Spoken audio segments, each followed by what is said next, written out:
Matthieu, chapitre 14.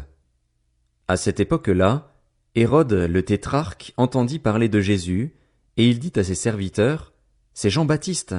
Il est ressuscité, et c'est pour cela qu'il a le pouvoir de faire des miracles. En effet, Hérode avait fait arrêter Jean.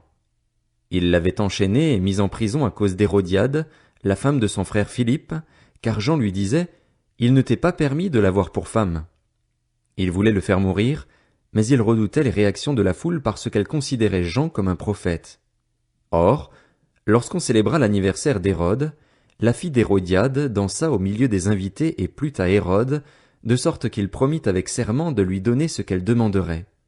À l'instigation de sa mère, elle dit, « Donne-moi ici, sur un plat, la tête de Jean-Baptiste. » Le roi fut attristé, mais, à cause de ses serments et des invités, il ordonna de la lui donner et il envoya décapiter Jean dans la prison.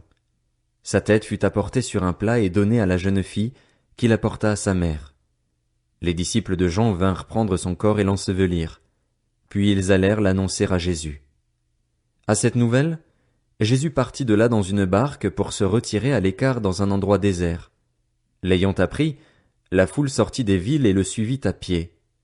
Quand Jésus sortit de la barque, il vit une grande foule et fut rempli de compassion pour elle, et il guérit les malades. Le soir venu, les disciples s'approchèrent de lui et dirent, « Cet endroit est désert et l'heure est déjà avancée. Renvoie la foule, afin qu'elle aille dans les villages pour s'acheter des vivres. » Jésus leur répondit, « Ils n'ont pas besoin de s'en aller.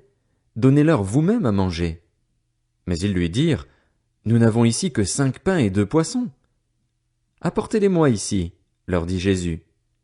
Il fit asseoir la foule sur l'herbe, prit les 5 pains et les 2 poissons, leva les yeux vers le ciel et prononça la prière de bénédiction. Puis il rompit les pains et les donna aux disciples, qui les distribuèrent à la foule. Tous mangèrent et furent rassasiés, et l'on emporta 12 paniers pleins des morceaux qui restaient. Ceux qui avaient mangé étaient environ 5000 hommes, sans compter les femmes et les enfants.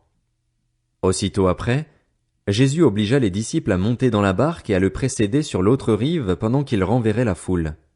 Quand il l'eut renvoyé, il monta sur la montagne pour prier à l'écart et, le soir venu, il était là seul. La barque se trouvait déjà au milieu du lac, battue par les vagues, car le vent était contraire. À la fin de la nuit, Jésus alla vers eux en marchant sur le lac. Quand les disciples le virent marcher sur le lac, ils furent affolés et dirent « C'est un fantôme !» Et, dans leur frayeur, ils poussèrent des cris.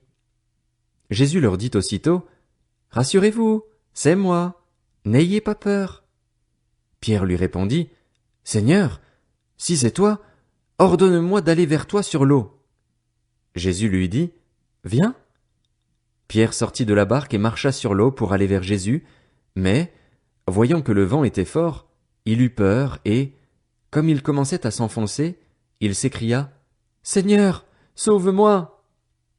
Aussitôt Jésus tendit la main, l'empoigna et lui dit, « Homme de peu de foi, pourquoi as-tu douté ?» Ils montèrent dans la barque, et le vent tomba. Ceux qui étaient dans la barque vinrent se prosterner devant Jésus en disant, « Tu es vraiment le Fils de Dieu. » Après avoir traversé le lac, ils arrivèrent dans la région de Génézareth. Les habitants de cet endroit reconnurent Jésus.